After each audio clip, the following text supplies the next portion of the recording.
Orang kudus. Orang kudus, teman-teman, dalam tradisi gereja Katolik, orang kudus itu disebut santo. Itu laki-laki, santa itu perempuan. Itu dari kata Latin sanctus, kudus, sancta, kudus. Dan kita dalam bahasa Indonesia, kita pakai kata Latin itu santo dan santa. Sehingga dalam gereja Katolik ada santo pelindung, santa pelindung. Itu gelar khusus kepada orang-orang yang dinyatakan sebagai orang yang dalam hidupnya mempunyai teladan keutamaan yang patut diteladani dan dibuktikan dengan mujizat dan diakui oleh wewenang mengajar gereja yang disebut hierarki, yang pimpinan utamanya Paus di Roma, dan menyatakan seorang itu kudus dengan gelar santo atau santa. Itu gelar.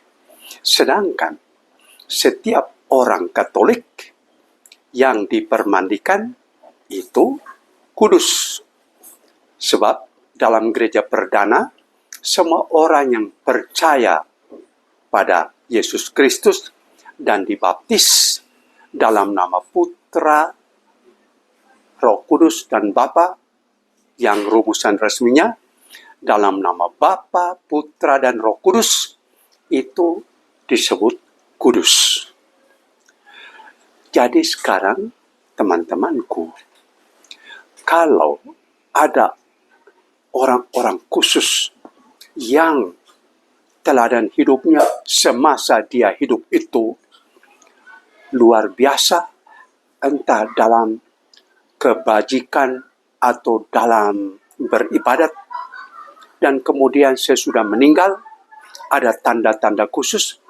Inilah yang biasanya dalam gereja Katolik diteliti, dan menurut kesaksian orang-orang yang hidup, bahwa orang ini kalau kami berdoa kepada Tuhan, menyebut dia punya nama, dan berdoa kepada Tuhan, mohon pertolongan dia, dan kami mendapat tanda-tanda, mendapat pengabulan doa-doa kami, dan ini kami yakin bahwa orang ini orang kudus. Lalu dari gereja Katolik, pimpinan gereja, mulai dari uskup sampai kepada Santo Bapa, mulai periksa apakah benar ada tanda heran, ada mujizat. Kalau itu dibuktikan secara alamiah tidak bisa, tetapi secara alam atas alamiah atau adikodrati, dan dikatakan ya ini kita tidak bisa mengerti dari sudut kodrati, maka itulah yang perlahan-lahan diberi gelar kudus, yang istilah bahasa Latinnya santo atau santa. Tapi itu melalui 4 tahap, tidak gampang. Yang pertama, diakui dulu sebagai servus Dei, hamba Allah. Ini tahap pertama, hamba Allah. Itu kalau sudah ada mujizat. Sesudah ada mujizat itu tambah lagi, ada kesaksian-kesaksian orang-orang lagi, dan diberi gelar yang kedua, yaitu venerabilis, artinya yang patut dihormati. Ini tahap kedua, itu gelar. Gelar pertama itu servus Dei, dalam bahasa Indonesia hamba Allah. Kemudian tahap kedua, venerabilis, dalam bahasa Indonesia patut dihormati. Itu kalau ada lagi kesaksian-kesaksian, kalau kami berdoa kepada Tuhan, menyebut orang ini, dan juga berziarah ke tempat orang ini dimakamkan, atau tempat kelahiran, atau ke tempat dia bekerja, kami merasa terhibur, dan kami punya doa terkabul oleh Tuhan melalui orang ini. Maka gereja dalam arti uskup dan kemudian Santo Bapa buat penyelidikan lagi, dan diberi gelar beato untuk laki-laki, beata untuk perempuan. Lalu masih ada lagi, terus-menerus ada doa-doa terkabul melalui orang ini. Waktu itulah tahap terakhir ialah santo atau santa. Dan teman-temanku, ini tidak ada periode 2 tahun, 3 tahun, tidak. Bisa belasan tahun, bisa puluhan tahun, malah bisa ratusan tahun. Sehingga kalau kita sekarang ini dengar di Indonesia ini, dari timur ada seorang namanya Gabriel Johannes Wilhelmus Manek yang lahir di timur di satu kampung kecil namanya Ailo Mea tahun 1913. Bayangkan, tahun 1913. Baru tahun 2000-an ini baru mulai ada kesaksian-kesaksian, dan dia sudah diberi gelar oleh Paus Fransiskus almarhum, hamba Allah, Servus Dei. Itu berarti gelar yang pertama sudah diberikan. Itu apa? Atas dasar jenazahnya masih utuh, di luar kemampuan manusia untuk mengetahui, tidak ada pengawetan, tetapi sampai sekarang masih utuh, dan jenazah itu disemayamkan di Lebau, di kapela dari suster-suster Putri Renya Rosari di Larantuka. Lalu kemudian itu dibuktikan sebagai mujizat. Atas dasar itulah diberi gelar hamba Allah. Dan selanjutnya nanti gereja punya wewenang untuk mendengar lagi kesaksian-kesaksian, membuat penelitian lagi. Baru nanti tahap berikutnya venerabilis. Itu tidak bisa bilang tahun depan kok, 2 tahun atau 3 tahun. Tidak. Itu adalah penyelenggaraan ilahi. Paus itu tidak mempunyai wewenang buat batasan waktu sesudah 5 tahun atau 10 tahun. Tidak. Maka kita sekarang ini kalau di Indonesia dengar-dengar di sana-sini bilang calon orang kudus, itu benar. Calon orang kudus maksudnya calon santo. Jadi jangan mulai main-main bilang itu Gabriel Manek yang adalah pernah uskup agung di Ende, dia sudah santo. Tidak. Itu gelar itu belum diberikan. Masih gelar hamba Allah. Sahabat Monsinyur Gabriel Manek itu pun salah satu komunitas yang menamakan diri SMGM.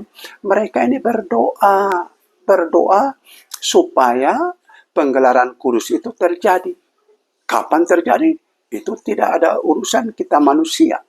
Urusan Tuhan melalui otoritas gereja, yaitu melalui paus. Jadi, teman-temanku, jangan terlalu menggebu-gebu tentang orang kudus dalam arti gelar itu. Kita sekarang ini berdoa meneladani Monsinyur Gabriel Manek yang pernah hidup, lahir di timur, di satu kampung kecil namanya Elokmea. Jenazahnya sudah 30-an tahun sekarang ini ada di Kota Larantuka, di Piara PR Putri, suster-suster PRR Putri Renya Rosari di Lebau. Di sana disemayamkan. Dan di tempat kelahiran di kampung kecil Elokmea itu ada air, sumber air yang tetap hidup, dan di sana orang meminta pastor memberkati air itu, kemudian ada yang mandi, ada yang minum, sambil berdoa kepada Tuhan, menyebut ini bantuan hamba Allah Gabriel Johannes Wilhelmus Manek. Dan kalau terjadi penyembuhan atau kesegaran rohani atau apapun saja, itu boleh dilaporkan. Tetapi bukan berarti itu sudah mulai kita ini yang bilang dia ini santo. Tidak. Itu wewenang gereja. Tetapi dia orang kudus. Orang kudus dalam arti semua yang dibaptis itu kudus. Itu secara umum. Tetapi kudus dalam arti gelar itu yang lazimnya disebut santo dan santa, itu hanya oleh gereja. Paus, Santo Bapa lah yang menetapkan dengan kuasa Tuhan, bukan kuasa manusiawi. Jadi inilah teman-temanku, suatu penjelasan singkat dari saya.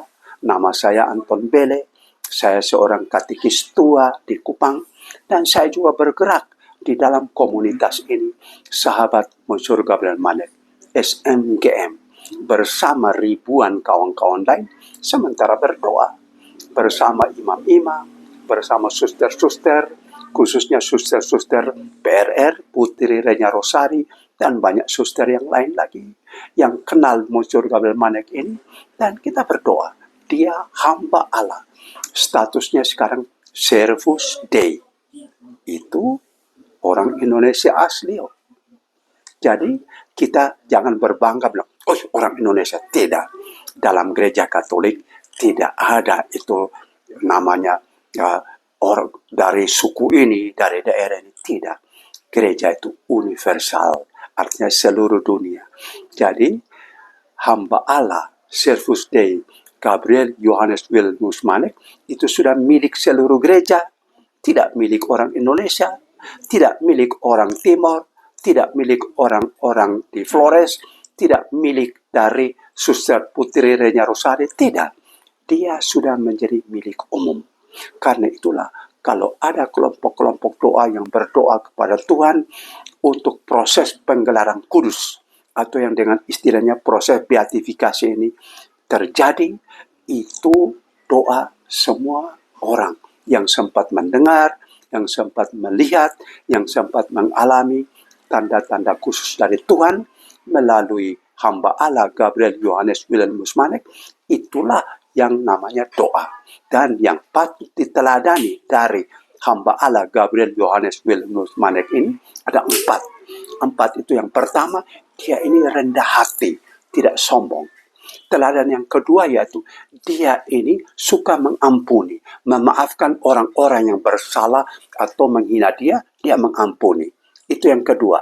Yang ketiga, dia ini sangat mencintai orang-orang kecil, orang-orang sakit, sampai orang-orang lepra. Dia bergaul dengan orang-orang lepra waktu dia menjadi uskup di Larantuka, bergaul dengan orang-orang lepra di Lembata, waktu itu bilang Lomblen. Lalu kemudian suster-suster PRR melanjutkan karyanya ini dengan mendirikan rumah sakit lepra di Kabupaten Timur Tengah Utara, Keuskupan Atambua, di satu kampung kecil namanya Naup. Itu semua meneladani bahwa Monsieur Gabriel Manek ini adalah seorang yang suka bergaul dengan orang-orang kecil, orang-orang miskin, orang-orang sederhana. Itu teladan yang ketiga.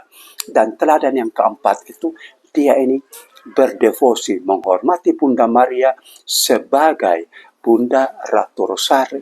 Dan itu adalah 4 teladan ini. Rendah hati, suka memaafkan, berpihak pada orang kecil, dan berdoa kepada Tuhan melalui Bunda Maria. Inilah teladannya. Jadi teman-temanku, inilah yang kita namakan calon santo dari Indonesia, yaitu Gabriel Johannes Wilhelmus Manek, yang menjadi imam, kemudian menjadi uskup Larantuka, kemudian pernah menjadi uskup agung Ende, kemudian karena sakit ke Amerika Serikat, di sana meninggal, dan jenazahnya dikuburkan sudah 17 tahun lebih di Amerika, kemudian digali makamnya dan ditemukan masih utuh, dan itulah jenazah ini yang dipindahkan dari Amerika ke Indonesia. Dan sekarang kita yakin ini mujizat dari Tuhan untuk memberitahukan kepada kita bahwa Tuhan menerima doa orang-orang yang meneladani hamba Allah Gabriel Johannes Wilhelmus Manek. Gelarnya itu Servus Dei, hamba Allah.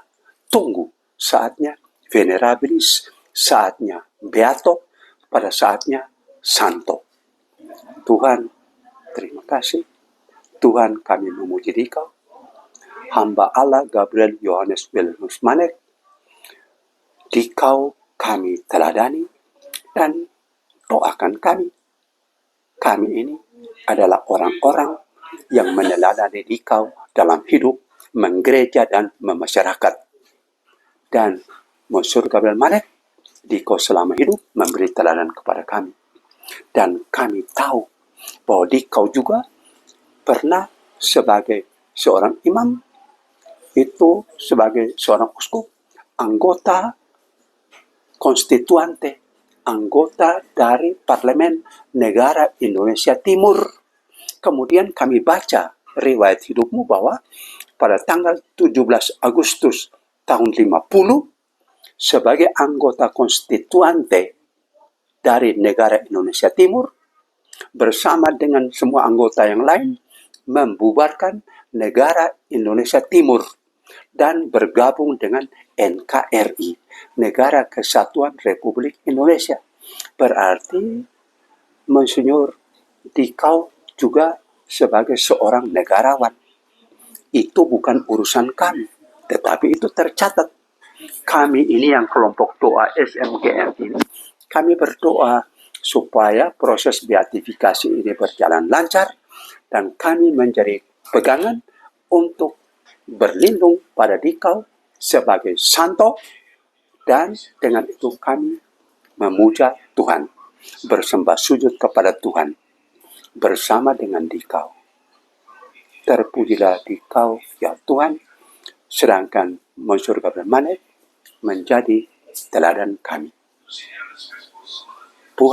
Tuhanku, kami bersujud di hadapan-Mu. Berkatilah kami.